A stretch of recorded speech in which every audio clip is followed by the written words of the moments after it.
انسان اگر پاگل نہ ہو تو غرور کے علاوہ اس کی ہر بیماری کا علاج کیا جا سکتا ہے۔ درخت دوسری تمام چیزوں کی بنسبت اپنے ماحول کے سانچے میں بہتر طور پر ڈھل جاتے ہیں۔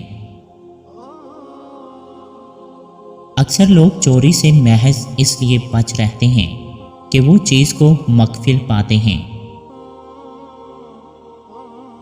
جو بندہ دوسروں کی عادات پر انگلی اٹھاتا ہے، دراصل وہ اپنی بری عادات کا مظاہرہ کر رہا ہوتا ہے۔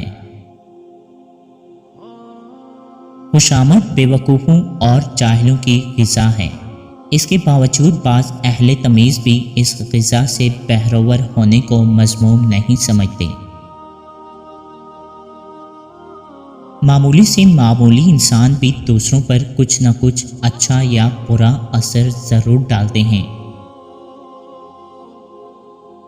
انسانی عظمت اور مسرت کے لیے شخصی آزادی سب سے زیادہ ضروری ہوتی ہے۔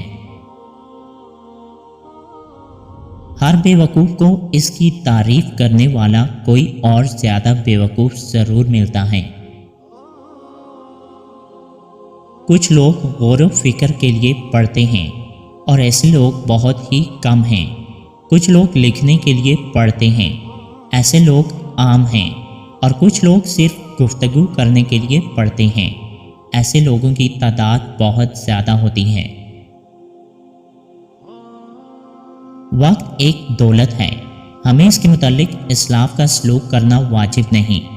جس طرح ہم کوئی روپیہ پیسہ فضول خرچ نہیں کرتے، اس طرح ہمیں وقت کا بھی کوئی حصہ بے سود خرچ نہیں کرنا چاہیے۔